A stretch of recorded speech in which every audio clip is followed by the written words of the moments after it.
Me chamo Alfredo. Tenho 72 anos, 2 filhos, 3 netos e uma nora que um dia achei que fosse parte da minha família. A vida inteira trabalhei como bancário. Não daqueles engravatados de agência central, mas um dos que atendiam gente simples nas cidades do interior, ouvindo histórias de aposentadoria, sonhos parcelados e boletos vencidos com vergonha. Trabalhei por 44 anos. Nunca faltei um único dia por doença, mesmo com febre. Meu orgulho sempre foi manter minha palavra, mesmo quando ela doía mais do que o silêncio. Depois que minha esposa, Lúcia, se foi, há 8 anos, minha rotina se tornou mais silenciosa. A casa parecia grande demais, o rádio tocava para ninguém, e o cheiro do café esquentava uma cozinha vazia. A família se tornou meu refúgio. Achei que era natural que assim fosse. Afinal, não era isso que diziam? Família é tudo.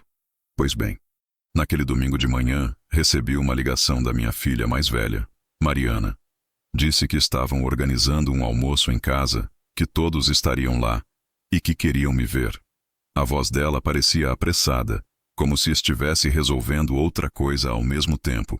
Perguntei se precisava levar alguma coisa: carne, sobremesa, refrigerante. Ela riu e disse: "Só o senhor mesmo, pai. Traga sua presença."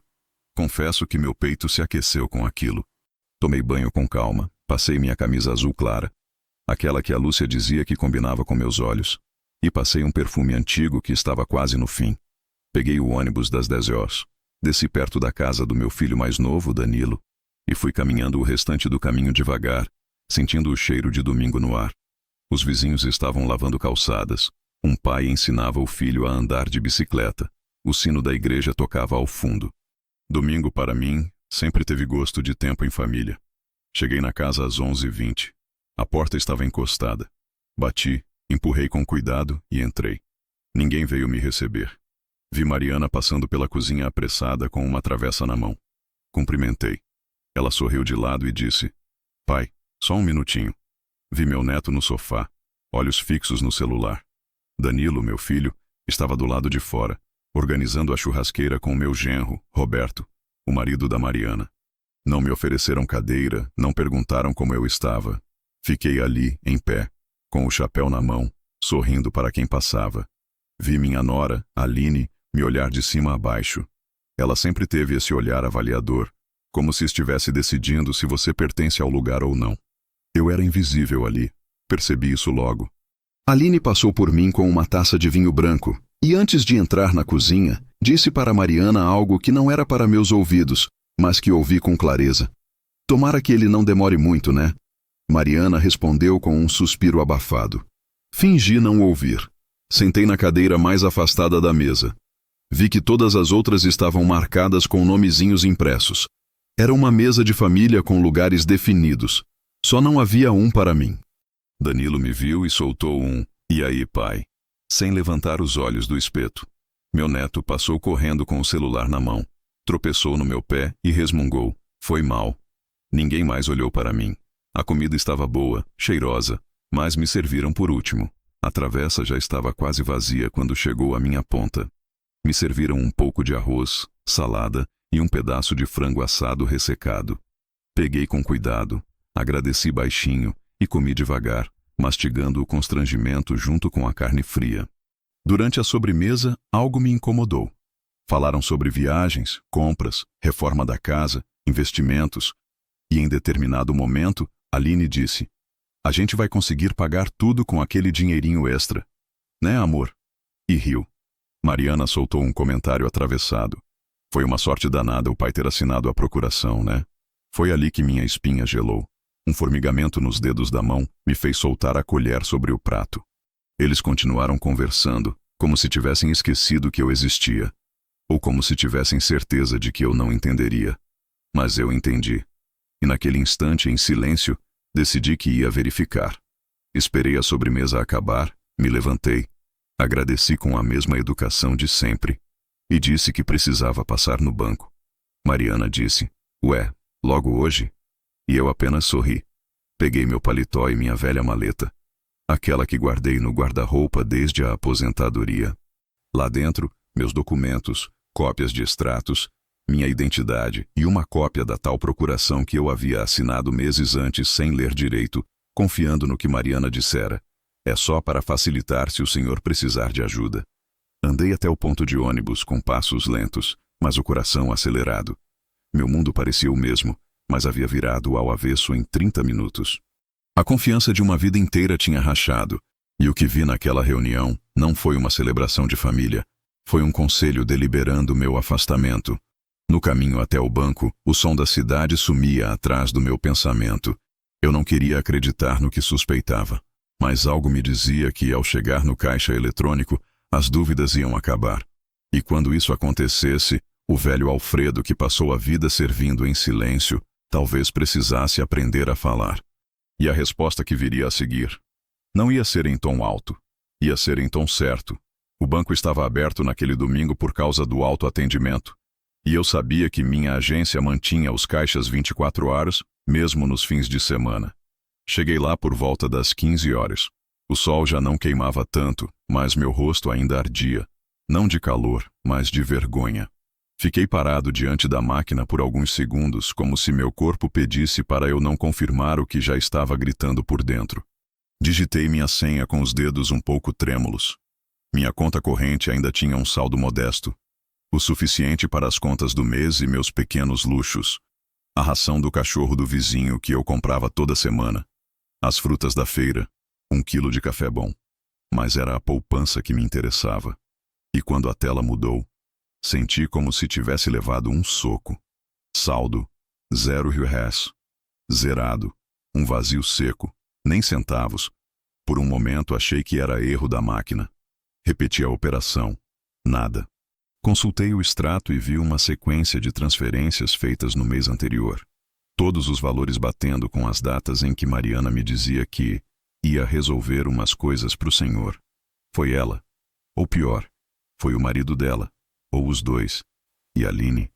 A risada dela me voltou aos ouvidos, como se estivesse ali do meu lado. Voltei caminhando. Dessa vez não tomei ônibus. Precisava sentir o chão sob meus pés. Cada passo era uma lembrança. Eu pagando o primeiro apartamento deles, o enxoval da Mariana, o carro de Danilo, as cestas básicas que mandei no tempo do desemprego. E agora, usaram minha assinatura como senha de saque. Tiraram o que era meu com a mesma naturalidade de quem troca o canal da TV. Cheguei em casa com o rosto molhado. Suor ou lágrimas, já não sei. Abri meu armário devagar, tirei a maleta de couro que levei comigo ao banco e coloquei sobre a mesa. Peguei uma folha em branco e comecei a escrever. Uma lista. Não de compras nem de contas. Uma lista de tudo que eu ainda controlava, porque naquele momento percebi o pouco que me restava, ou eu agarrava com firmeza, ou eles levariam também. Na segunda-feira cedo voltei à agência, pedi extratos completos, cópias de movimentações, documentos da procuração. O gerente, que me conhecia há anos, me chamou no canto e disse: "Seu Alfredo, o senhor tinha mesmo dado plenos poderes a ela. Aqui consta inclusive a liberação para transferências sem aviso." A vergonha bateu de novo, mas disfarcei com um sorriso. Pedi que cancelasse tudo, e cancelei. Conta conjunta, cartão adicional, qualquer acesso externo. Tudo. Voltei para casa em silêncio. No caminho, parei numa cafeteria perto da praça. Sentei sozinho. Pedi um café preto e uma fatia de bolo de fubá. A moça me trouxe o café, mas esqueceu o copo d'água. Esperei um pouco. Observei as mesas ao lado, os casais, os risos. E me dei conta de que, assim como ali, eu tinha me acostumado a esperar que a vida me servisse coisas que nunca vinham. Esperava reconhecimento, cuidado, um pouco de carinho. Mas, assim como o copo d'água que não veio, minha família havia decidido que eu não precisava mais daquilo. Eu era apenas um nome em uma conta. E agora, nem isso. No final da tarde, Mariana me ligou. Vi o nome dela piscando na tela e respirei fundo antes de atender. "Oi, pai, tudo bem?" Disse com voz animada demais. "Fiquei pensando no senhor depois do almoço. Foi tão bom te ver." Engoli em seco. "Foi sim", respondi. "A comida estava boa." Ela riu. "O Roberto que fez. Aliás, pai, a gente estava conversando aqui. O senhor não quer vir passar uns dias com a gente? O quarto do fundo está disponível." Era uma armadilha. Ou, no mínimo, uma forma de me manter por perto enquanto ainda fosse conveniente. Enquanto não soubessem que o dinheiro havia acabado. Ou pior, que eu sabia. Respondi com calma. Talvez, filha. Deixa eu organizar umas coisas aqui. Ela sorriu do outro lado da linha. Claro, sem pressa. Só queria que o senhor soubesse que a gente te ama. Desliguei e fiquei olhando o telefone por um tempo. A frase dela ecoava na minha cabeça. A gente te ama. Mas o que ela chamava de amor vinha sempre depois de um uso, depois de uma assinatura, de um favor, de uma transferência. Naquela noite, abri minha pasta e reli todos os papéis. Coloquei cada um em ordem, organizei pastas, digitalizei documentos, liguei para o escritório do meu antigo advogado. Na sexta-feira seguinte, Mariana me ligou novamente. Pai, vai ter pizza aqui em casa no domingo. A Aline vem, o Danilo também. O senhor vem? A voz dela soava animada demais, como alguém que quer mostrar normalidade quando já sente o chão estremecer. Aceitei o convite, com a mesma voz calma que usei a vida inteira. Aquela voz que nunca gritava, mas também nunca esquecia. Passei o sábado organizando minhas coisas. Não para levar nada, mas para me lembrar do que ainda era meu. Me dei conta de que já não tinha tanto assim. A maioria dos móveis da casa tinha sido atualizada pela Mariana, depois que ela me convenceu de que ninguém mais usa esses trambolhos antigos, pai. O rádio que herdei do meu pai sumiu. O sofá antigo que eu adorava, doado. Meu relógio de bolso, perdido na mudança, disseram. Aos poucos fui me tornando um inquilino da minha própria vida. No domingo, vesti minha camisa azul, a mesma que usei no aniversário do Danilo, quando paguei a viagem dele para Natal. Peguei a maleta de couro, agora não apenas com papéis, mas com intenções. Cheguei com um sorriso pequeno e pontual. Mariana me recebeu com aquele abraço automático, apertado o suficiente para parecer sincero, mas frio o suficiente para doer. O senhor tá mais elegante hoje, hein? Ela comentou. É dia especial. Respondi. Danilo estava no quintal, abrindo as caixas de pizza. Aline, sentada no sofá, mexia no celular e ria com algo que lia. Olhou para mim e sussurrou algo para Mariana. As duas riram. Mariana disfarçou, mas Aline não. Ela olhou diretamente para mim e disse: Vai uma pizza sem borda, vô, que agora a gente tem que economizar, né? Risos. Até o Danilo riu. Mariana fingiu repreensão com Aline para... Mas não disfarçou o sorriso. Eu não disse nada. Peguei um pedaço de pizza e sentei no canto, com minha maleta repousando ao lado da cadeira, como um cão de guarda. Observava. O silêncio me protegeu a vida inteira. Quando você aprende a ficar quieto, aprende a ouvir tudo. Durante o jantar, Mariana tentou puxar conversa sobre a vida financeira. Disse que ela e Danilo estavam com dificuldades. A gente está pensando em vender o carro, pai. Não sei se o senhor teria como ajudar com a parcela esse mês. Eu bebi um gole do suco, limpei os lábios com o guardanapo e olhei diretamente para Danilo. Vocês usaram a conta certa para fazer os saques? O copo parou na mão dele. Mariana gelou. Aline riu, mas a risada foi mais curta dessa vez. Como assim, pai? Ela perguntou como se não soubesse. Digo, o senhor tinha me dado autorização. Foi tudo com seu consentimento, lembra? Eu assenti. Sim, dei. Mas percebi que vocês foram mais fundo do que o necessário. Ela ficou em silêncio. Aline mordeu um pedaço de pizza e cochichou algo como, ele tá senil.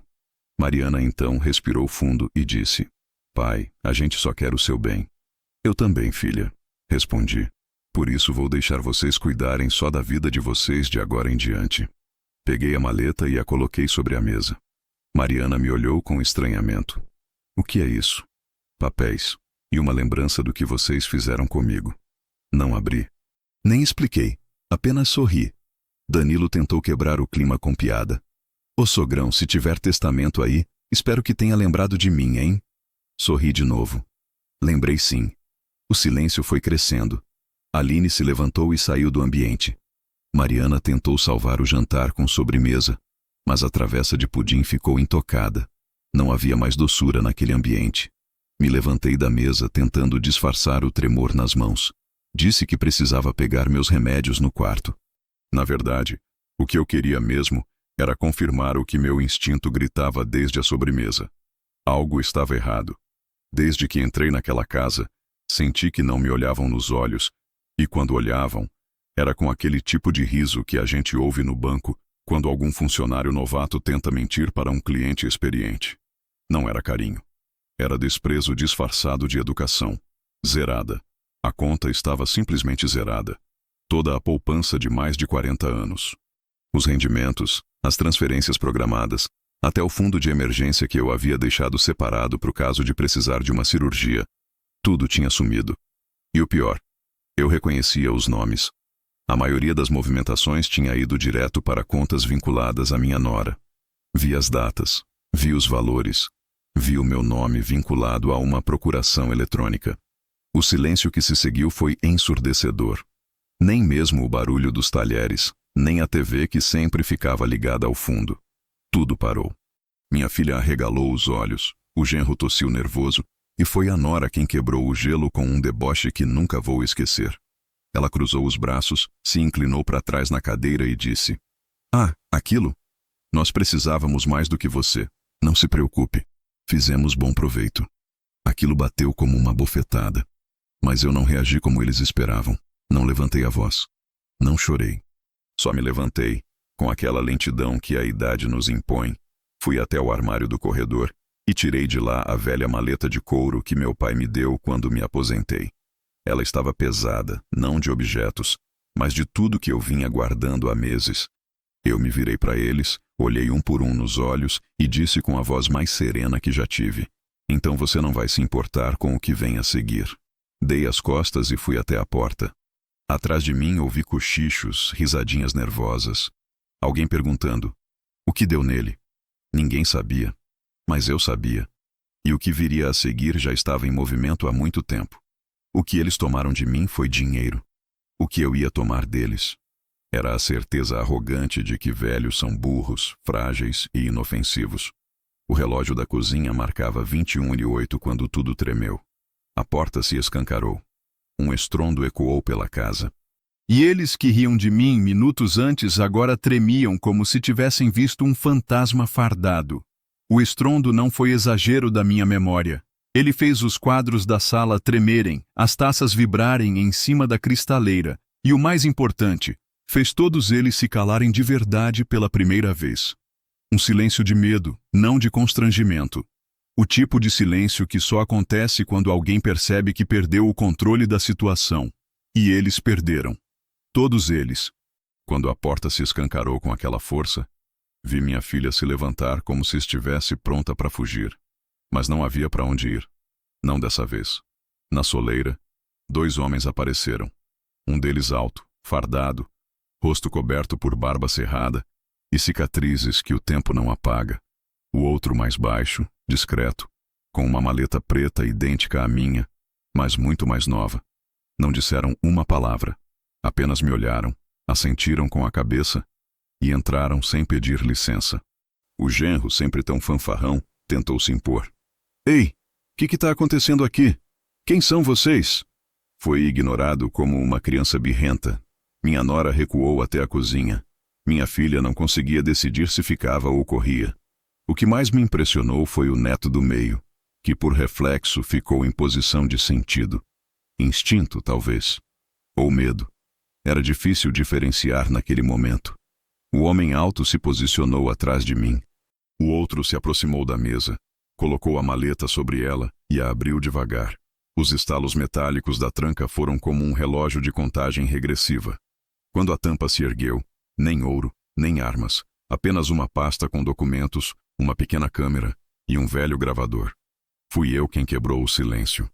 Vocês acham que me roubaram, né? Que usaram minha assinatura enquanto eu dormia. Confiaram que eu não saberia mexer no banco, que não teria forças ou contatos. Que meu passado se resume às histórias que eu conto nas festas. Eles não sabiam o que dizer. Então eu continuei. Durante anos, enquanto vocês me ofereciam sofá, fingiam cuidar de mim e usavam minha aposentadoria para reformar o quintal e pagar colégio particular, eu estava documentando tudo. Cada movimentação, cada extrato, cada print de conversa. Vocês deixaram rastros, muitos, e achavam que eu não faria nada. Mas eu fiz. E agora, eles vão explicar. Apontei para os dois homens que pela primeira vez falaram. O mais baixo se apresentou como auditor forense, ex-colega meu da época em que trabalhei em segurança institucional de bancos. O mais alto era um tenente reformado, agora atuando como consultor legal em processos de tutela e abuso patrimonial contra idosos. O que veio a seguir foi uma aula de silêncio desconfortável. Cada documento tirado da pasta representava um crime. Cada áudio gravado, uma prova. Havia vídeos, extratos, assinaturas forjadas, tudo analisado e carimbado. O que eles haviam feito comigo não era apenas imoral. Era crime, grave e registrado. Minha filha começou a chorar. Mas não era choro de arrependimento. Era choro de medo. Medo de perder o que ela achava que era dela por direito, e que agora seria arrancado com recibo. Meu genro tentou argumentar, dizendo que eu consentia com tudo, que nunca reclamava, que não havia má intenção. Mas o auditor riu. Pela primeira vez, alguém riu daquele homem. E não fui eu. Você vai ter tempo para ensaiar um discurso melhor. A promotoria adora esse tipo de caso, especialmente quando envolve transferência de patrimônio por procuração sem plena ciência do titular. Mas o mais interessante, disse ele, é a parte em que vocês, além de tudo, zombaram da vítima enquanto ainda estavam sob investigação. Minha nora surtou. Disse que aquilo era abuso de poder. Que idoso é tudo manipulador emocional. Que ele sempre foi esquisito. Eu apenas a olhei. E naquele momento, percebi que ela estava mais assustada com o fato de eu ter se levantado contra ela do que com qualquer processo. Era o medo de perder o controle sobre quem ela julgava fraco. Então abri minha própria maleta. Tirei um envelope grosso, com um único documento dentro. Me levantei, fui até o neto mais velho e entreguei a ele. Isso aqui é seu. Um fundo que criei quando você nasceu. Está protegido. Em seu nome bloqueado até você completar 25. Use com sabedoria. Você foi o único que nunca riu de mim pelas costas. Ele pegou com as mãos tremendo, os olhos marejados. E enquanto todos ali gritavam, tentavam argumentar, ameaçavam me deserdar de uma casa que era minha, eu me retirei. A noite ainda estava apenas começando. O silêncio que pairou após a entrada dos oficiais era pesado como chumbo. Nem mesmo o riso debochado da nora ousou sobreviver depois do estampido da porta. Ela apenas ficou ali, com o garfo ainda suspenso no ar, a fatia de bolo esquecida, e o rosto pálido como quem viu a própria sentença antes da leitura. O genro, mais confuso do que assustado, olhou em minha direção como se esperasse que eu explicasse a presença daqueles homens engravatados que seguravam uma pasta preta com brasão dourado. Mas eu não disse nada. Só abri minha velha maleta de couro com lentidão calculada, retirei dela um envelope azul selo e o entreguei diretamente ao mais velho dos oficiais, que então se aproximou da cabeceira da mesa, limpou a garganta e leu em voz alta. O testamento. Sim, o testamento que todos ali achavam que conheciam de cor. Aquele que em suas cabeças ainda colocava a casa, os carros, os terrenos e até o cofre do porão no nome do meu filho mais velho. E, por tabela, nas mãos ávidas da nora. Mas o documento que ele lia agora tinha data recente. Muito recente. Eu o havia refeito há exatos 8 meses, no mesmo dia em que encontrei o extrato com a primeira movimentação irregular da minha conta poupança. O mesmo dia em que meu nome foi usado sem minha presença. O mesmo dia em que percebi que eles não me queriam mais ali como pai, mas apenas como um cofre de carne velha com senha. Na nova versão, não havia espaço para eles. Os nomes que antes figuravam como herdeiros foram todos retirados, riscados com a mesma frieza com que haviam me apagado da vida deles. A herança, toda ela, agora tinha outro destino, e eu não me dei ao trabalho de tornar isso um mistério. Enquanto o oficial continuava a leitura, peguei mais um envelope da maleta e o entreguei à minha neta mais nova, a única que mesmo naquele jantar estranho havia me abraçado sem vergonha. Ela não entendia bem o que se passava, mas segurou o envelope com cuidado, como se soubesse que ali havia algo importante. Era para ela. E para outras 2 pessoas que jamais imaginaram que estavam em meu testamento. A nora se levantou, empurrou a cadeira com raiva e gritou. Você não pode fazer isso. Nós cuidamos de você por anos. O oficial sequer piscou. Apenas apontou a data da assinatura, os registros de vídeo da reunião com o cartório e a confirmação de sanidade assinada pelo meu próprio médico, o mesmo que atestou, meses antes, que eu tinha plena consciência do que fazia. Porque eu tinha. Cada vírgula, cada cláusula, cada ausência. O genro tentou intervir, dizendo que aquilo era covardia. Você fez isso pelas minhas costas, gritou. E então eu falei. Pela primeira vez desde que entrei naquela casa, minha voz saiu firme, sem tremor.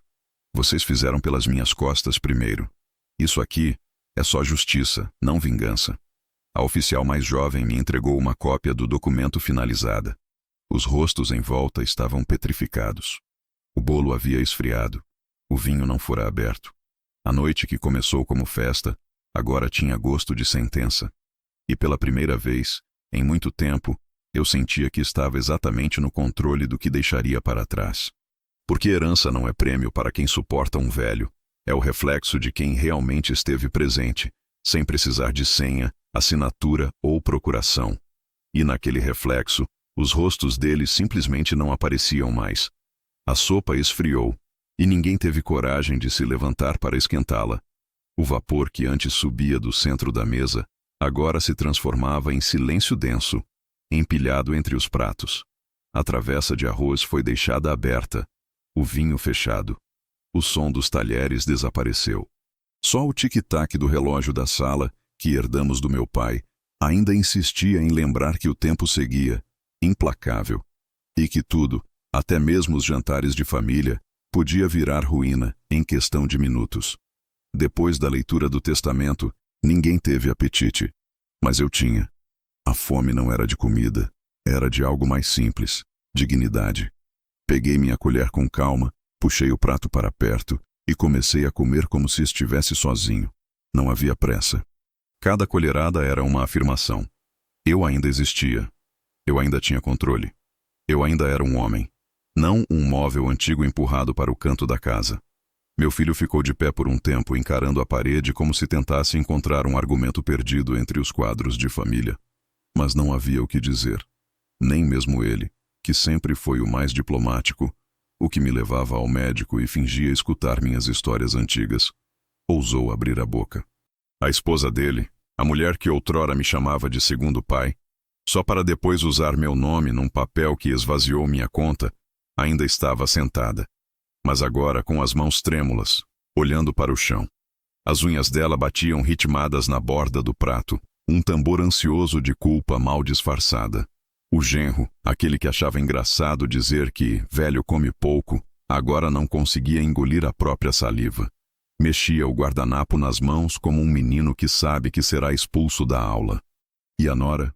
Bom, a nora ainda me olhava com o mesmo desprezo, só que agora coberto por uma fina camada de medo. Não do que eu podia fazer, mas do que eu já tinha feito. Foi então que eu falei, sem me levantar, sem alterar o tom. Falei como quem recita uma lista de mercado. Frio, direto, factual. Durante 17 anos paguei a hipoteca dessa casa. Mesmo depois de me aposentar, continuei cobrindo despesas quando vocês não podiam. Paguei o colégio dos meus netos. Dei entrada no primeiro carro de vocês e nunca pedi nada em troca, nem gratidão. Eles não responderam, só ouviram. E mesmo assim, parecia que cada palavra era um soco nos ossos. Eu me calei quando tiraram meu nome da conta conjunta sem me consultar. Quando sumiram com meus documentos da gaveta da escrivaninha. Quando começaram a pedir minha senha de banco com desculpas sobre dificuldade para digitar. Eu me calei quando achei que vocês estavam apenas atrapalhados. Mas quando vi o extrato com a movimentação da poupança que mantenho desde 1989, eu entendi. A sala ficou ainda mais gelada do que a sopa. Era como se aquele silêncio antigo, o que me acompanhava nos cantos da casa, quando ninguém me respondia, agora tivesse se materializado. Estava ali, ocupando as cadeiras que, ironicamente, continuavam todas preenchidas, mas já vazias. Não é o dinheiro que me dói, continuei. É o desprezo. O mesmo desprezo que fez vocês me deixarem do lado de fora naquela noite de chuva porque não ouviram a campainha. O mesmo que me excluiu do grupo da família, O mesmo que transformou um velho pai num peso contábil. Meu neto mais novo, do outro lado da mesa, começou a chorar baixinho. Ele não entendia os detalhes, mas entendia a tristeza. E talvez fosse o único ali com o coração bastante limpo para se emocionar com a verdade. Vocês sempre pensaram que eu não tinha coragem, finalizei. Achavam que a velhice vinha com medo. Mas esqueceram que a velhice também vem com tempo. Tempo para ver, para anotar, para preparar. Pousei a colher devagar, limpei a boca com o guardanapo e olhei ao redor. Um a um, os olhos se desviavam. Ninguém tinha coragem de me encarar mais. Nem mesmo meu filho. Levantei da cadeira como quem sai de uma missa. Em silêncio, com respeito. Fui até o armário do hall e peguei meu sobretudo. A noite lá fora estava fria, mas não mais do que aquele jantar. Quando abri a porta, ouvi o som abafado de uma cadeira sendo arrastada atrás de mim. Mas ninguém me seguiu. E antes de cruzar o portão, pensei nas tantas vezes em que entrei por ele com sacolas de mercado, remédios de farmácia, brinquedos para os netos. Agora saía apenas com a certeza de que tinha me encontrado de novo. A casa ficou para trás. O jantar também. Mas minha voz, essa, finalmente ficou comigo. O portão se fechou atrás de mim com um estalo metálico que parecia anunciar o fim de uma era. A rua estava deserta, exceto pela luz amarelada dos postes que pintava a calçada com sombras longas. Caminhei devagar. Não porque meu corpo estivesse fraco, mas porque o momento pedia silêncio. Solene, como quem carrega uma verdade que não pode ser contada com pressa. Meu destino era a delegacia do bairro. Não era a primeira vez que eu pisava lá. Já estive como voluntário em campanhas de segurança da vizinhança. Já fui chamado para reconhecer documentos achados. E uma vez até dei depoimento sobre um carro abandonado em frente à escola das crianças. Mas naquela noite, a ida era outra. A mais íntima de todas. Eu estava prestes a denunciar minha própria família. A sensação era como arrancar um pedaço do próprio peito, porque não há satisfação nisso. Só uma profunda tristeza que se esconde atrás de cada palavra dita em voz alta. Mas ao mesmo tempo havia dignidade. A dignidade de quem passou o tempo demais sendo calado. E que agora finalmente escolheu falar. Na recepção, a policial me olhou com simpatia. Boa noite, senhor. Em que posso ajudar? Boa noite. Eu gostaria de registrar um boletim de ocorrência por apropriação indébita. A voz saiu firme, envolvendo minha conta bancária e minha família. Ela me observou por um segundo, sem julgamento, apenas avaliando o peso do que estava prestes a digitar. Me acompanhe, por favor. Vamos conversar com um agente. Fui conduzido a uma sala pequena, onde outro policial mais jovem me recebeu com um aceno de cabeça. Coloquei a maleta sobre a mesa e abri. Dentro, tudo estava organizado. Extratos bancários, cópias de transferências feitas sem minha autorização, documentos assinados por mim em circunstâncias suspeitas, capturas de tela de conversas em que minha nora me pedia a senha do cartão para facilitar as contas da casa. O policial olhou aquilo tudo com seriedade. E foi a primeira vez, em muito tempo, que vi alguém tratar minha história com o peso que ela merecia. O senhor tem provas muito claras aqui, ele disse, mas gostaria de explicar com suas palavras o que aconteceu. E então eu contei. Não omiti os detalhes. Falei dos pequenos indícios, das primeiras suspeitas, da maneira como fui deixado de lado aos poucos, até se tornarem donos do meu dinheiro, das minhas decisões, da minha própria vida. Falei do jantar, da zombaria, da maleta, e terminei dizendo: eu fui tolo por muito tempo. Achava que amor era suficiente, que dar tudo de mim garantiria respeito. Mas aprendi que o silêncio apenas alimenta o abuso. O policial não me interrompeu. Apenas ouvia. Quando terminei, ele respirou fundo e começou a redigir o boletim. Formal. Técnico. Mas, em certo momento, parou e me olhou nos olhos. O senhor sabe que isso pode gerar consequências legais graves para sua família, certo? Sim. Respondi sem hesitar. Mas já houve consequências demais para mim por causa do silêncio. Está na hora de eles sentirem o que é responsabilidade. Terminada a papelada, ele me perguntou se eu tinha advogado. Sorri com leveza. Já está tudo acertado.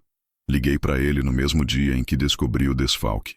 Ele inclusive foi meu orientador na época em que eu coordenava projetos comunitários. Me conhece bem e sabe que, se estou aqui, é porque a linha foi cruzada. Antes de sair, a policial da recepção se aproximou e me ofereceu um copo d'água. Aceitei. Suas mãos eram firmes, mas havia algo em seu olhar. Uma compaixão silenciosa. Como quem entende, sem precisar dizer: "O senhor vai querer registrar também o testamento revogado?" "Já está nos autos." Respondi. Fiz questão de levar ao cartório antes do jantar.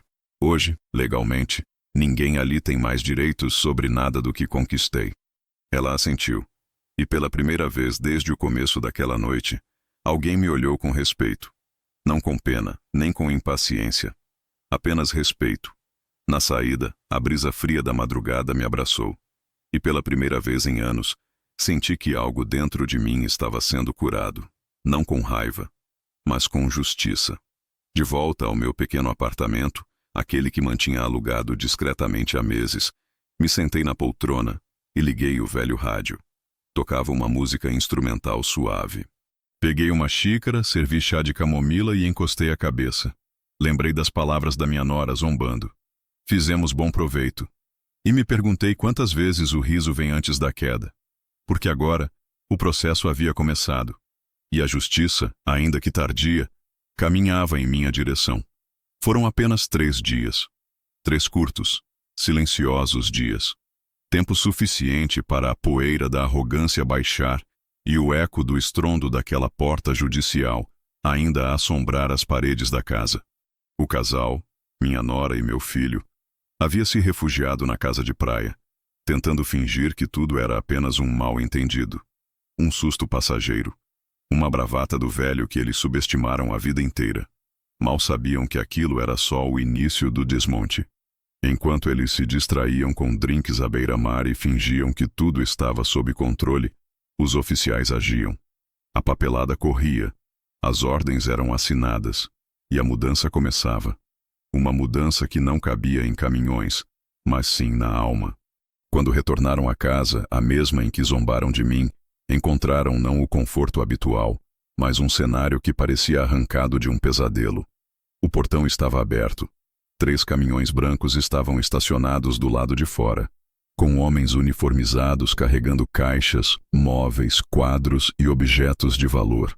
Tudo o que outrora eles consideravam intocável estava agora sendo inventariado, embalado, removido. As janelas estavam escancaradas, a porta principal já não lhes pertencia. Minha nora desceu do carro primeiro. O salto que sempre usava para se impor vacilou ao pisar no chão. Ao ver o sofá sendo carregado por 2 homens, correu até a porta gritando: "O que estão fazendo com as minhas coisas?" Um dos oficiais, educado, porém firme, apenas respondeu: "Não são mais suas, senhora. A senhora está ocupando indevidamente uma propriedade legalmente transferida." Foi ali no meio da calçada que a verdade explodiu como uma granada sem alarde. A casa agora estava em meu nome, totalmente legalizada, com escritura registrada, sem contestação possível. A transferência havia sido feita meses antes, como parte do plano que comecei a montar em silêncio, depois de notar os primeiros sinais de desprezo. A mesma casa que um dia havia sido colocada em nome do meu filho, quando eu ainda acreditava em laços de confiança e gratidão, agora voltava para mim por direito e por justiça. O mais irônico é que eles não tinham para onde ir. A casa de praia estava no nome dela, mas hipotecada.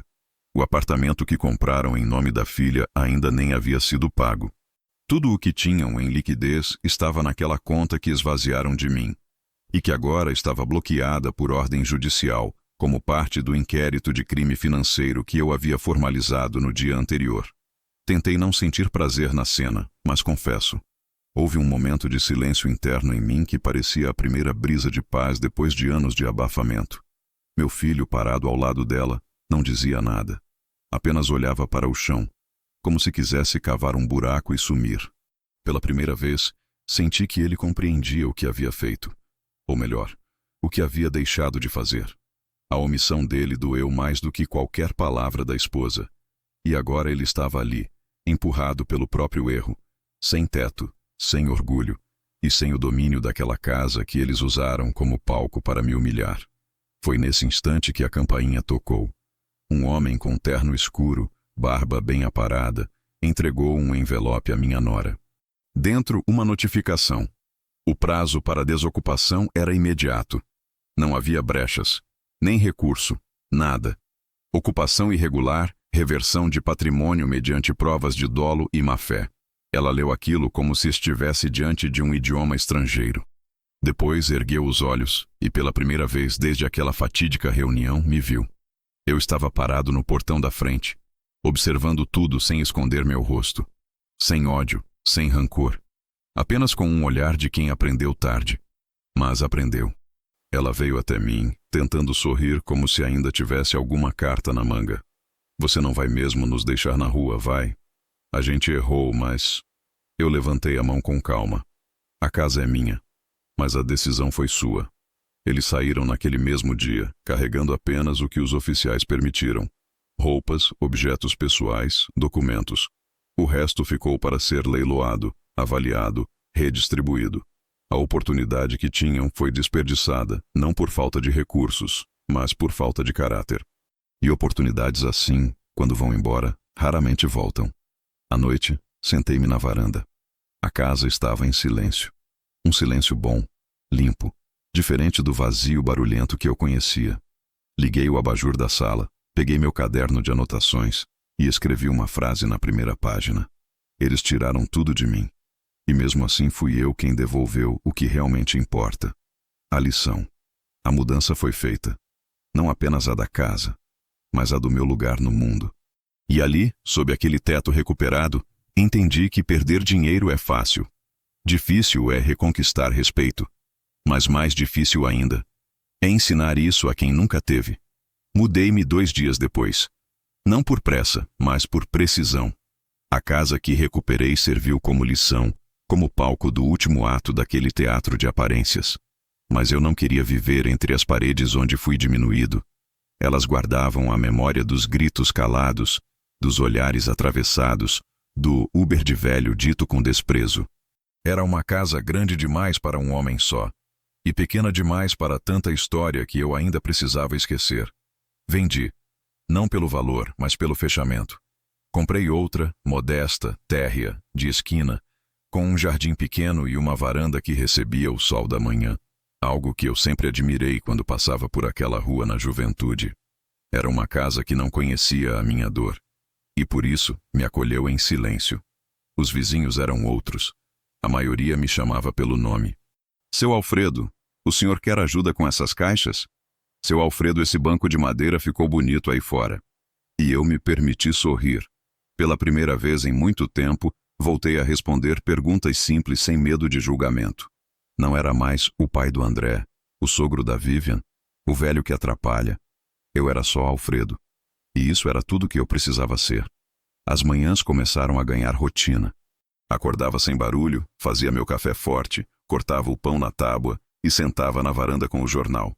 Mesmo que ele dissesse sempre as mesmas desgraças.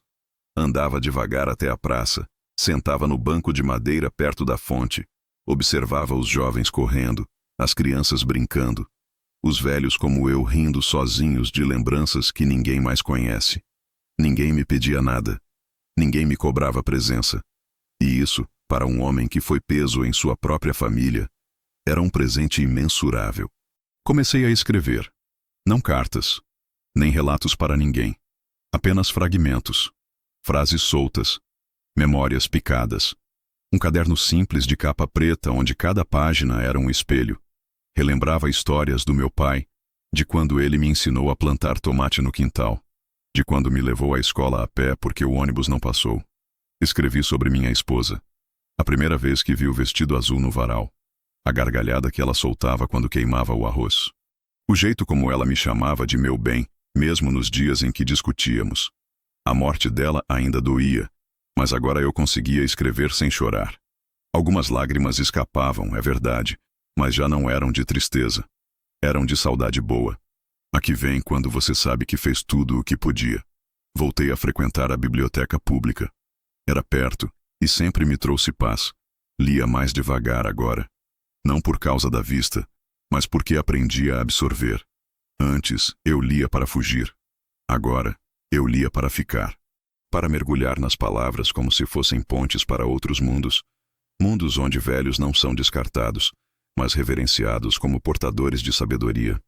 A bibliotecária, uma moça de uns 40 anos, começou a separar livros para mim. Achei esse aqui a sua cara, seu Alfredo. E era mesmo. Quase todos. Começamos a conversar sobre literatura, política, filmes antigos. Descobri que ainda era capaz de fazer novas conexões. Mesmo sem querer, mesmo sem procurar. Uma tarde, passei em frente a uma escola. Ouvi risos, gritos, sinos. Crianças correndo. E pela primeira vez, não senti dor. Nem rancor.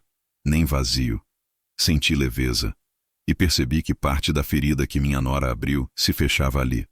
Naquele momento simples, anônimo, onde ninguém me devia desculpas, mas eu mesmo me concedia perdão. Não vi mais meu filho. Nem ele tentou me ver. Ou talvez tentou e não teve coragem. Ou talvez tenha entendido que nosso elo havia se partido onde não havia conserto. E isso não me doía como eu imaginava. Pelo contrário, me trazia uma estranha serenidade. Aprendi que alguns vínculos, quando quebrados pelo desprezo, não devem ser remendados, mas enterrados. Com respeito, sim, mas enterrados. Às vezes, minha vizinha da frente, uma senhora chamada Olga, me traz café. Diz que me vê muito sozinho. Eu agradeço, mas não me sinto só. Estou em silêncio, que é diferente. O silêncio agora é meu aliado. Ele não me ignora como antes. Ele me respeita. Ele me acolhe. E assim fui reconstruindo algo que eles tentaram me tirar. Minha identidade.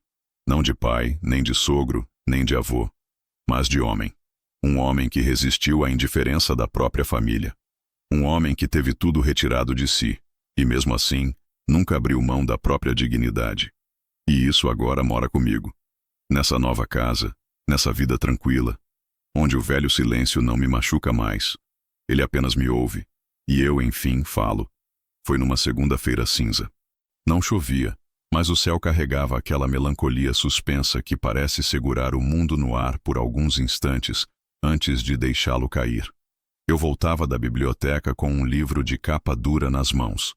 O Velho e o Mar, por coincidência ou ironia, quando vi o envelope embaixo da porta. Papel grosso, sem remetente. Reconheci a caligrafia no instante em que a vi. Aquela letra apressada e mal formada, com os S que pareciam R e os A que viravam círculos tortos. Vivian. Sentei na cadeira da varanda. O mundo ficou mudo por alguns minutos. A carta pesava mais do que o livro. Era como segurar um passado que tentou me apagar, e agora batia na porta com a cara coberta de arrependimento. Abri. Seu Alfredo. Eu demorei para entender. Talvez tenha demorado demais. Quando o senhor foi embora, eu achei que era só orgulho, que voltaria em poucos dias pedindo desculpas por não aceitar ajuda. Mas os dias viraram semanas. E as semanas, silêncio. E aí a casa sumiu. Sumiu com tudo dentro. Foi o André que me contou. Disse que o senhor tinha resolvido tudo com um advogado.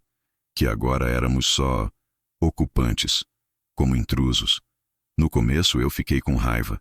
Falei coisas horríveis. Xinguei. Quebrei pratos. Disse que o senhor era frio, vingativo, ingrato. Mas depois sentei sozinha na sala vazia e comecei a lembrar. Lembrei do senhor entrando quieto na cozinha, para não atrapalhar minha reunião. Do senhor esperando na porta com a marmita que fez para mim porque eu disse que estava sem tempo de cozinhar. Lembrei de quando o senhor limpava a louça da janta antes mesmo que eu pedisse. Lembrei do dia em que o senhor teve febre e eu mandei mensagem dizendo: "Se vira, você é adulto." Eu me envergonhei. Hoje eu sei o que fiz e só queria dizer: desculpa. O senhor não merecia nada do que fizemos. Eu não espero resposta. Só queria que soubesse. Vivian. Li uma vez. Duas. Na terceira, parei no último parágrafo e encostei a carta no peito, como se pudesse sentir a voz dela dizendo aquelas palavras. Mas não senti, porque o que a carta trazia não era voz. Era eco. Eco de uma ausência que se prolongou por anos e que só agora, tarde demais, tentava ser ouvida. Fiquei ali sentado por um tempo. O sol começava a descer, tingindo os muros de laranja. A praça ao lado ganhava vida com crianças voltando da escola e pássaros se empoleirando nos fios. A carta pesava nas mãos, mas não no coração. Algo dentro de mim já tinha superado aquilo antes mesmo de ler. Levantei, entrei em casa, acendi o fogão, coloquei água para o chá. Peguei a carta mais uma vez. Observei cada linha, o tremor nas palavras, o arrependimento escondido nas entrelinhas, a tentativa de remendar algo que, quando rasgado com desdém, não se costura mais. Abri a tampa da lareira, joguei a carta no fogo. As chamas engoliram o papel devagar, como se soubessem que aquilo era uma despedida simbólica. A fumaça subiu suave, sem pressa, como se levasse com ela o último vestígio de um passado que não me pertencia mais. Porque perdão não é convite para voltar. Porque arrependimento não reescreve o que foi dito diante de um idoso doente pedindo carona. Porque dignidade, uma vez recuperada, não se empresta mais. Naquela noite, escrevi mais uma página no meu caderno. Mas ao contrário das outras, não era memória. Era encerramento. Hoje, fui chamado pelo nome. Pela última vez, pelo eco do que já foi. Não respondi. E é assim que se termina uma história. Quando o silêncio finalmente pesa mais que a palavra. Fechei o caderno. Coloquei ao lado do livro. Apaguei as luzes. E dormi em paz. Pela primeira vez, em muito tempo, sem dívida nenhuma com ninguém.